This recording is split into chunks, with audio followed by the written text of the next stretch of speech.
Ma question s'adresse à Monsieur le ministre des Affaires étrangères. La tension est récemment montée d'un cran entre les États-Unis et la Corée du Nord. Ces outrances entre deux dirigeants qui s'entourent de peu de précautions diplomatiques et ont même fait de leurs excès leur marque de fabrique sont évidemment inquiétantes pour la paix et la sécurité. Un certain nombre de pays européens et récemment l'Allemagne ont appelé les protagonistes à la modération. La France s'honorerait d'intervenir sur le sujet et de contribuer à une désescalade. La poursuite du programme balistique et nucléaire nord-coréen constitue une menace croissante et inacceptable pour tous. Et pour autant, les menaces américaines de la part du récent convive du président de la République ne constituent sans doute pas une réponse appropriée.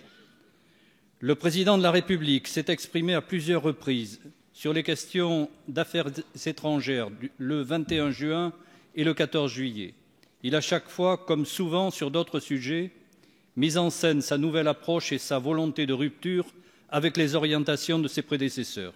Pourtant, derrière les annonces fracassantes et les images marketing, on constate que la réalité est loin des promesses.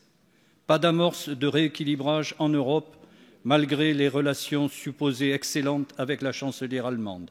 Pas plus d'avancée sur la position américaine sur le climat, malgré un dîner et une invitation lors de la fête nationale qui ont fait beaucoup parler. Pas davantage de succès avec la Russie, malgré une rencontre dans le cadre prestigieux de Versailles, et je ne parle même pas des leçons données aux pays d'Europe centrale sur l'accueil des réfugiés.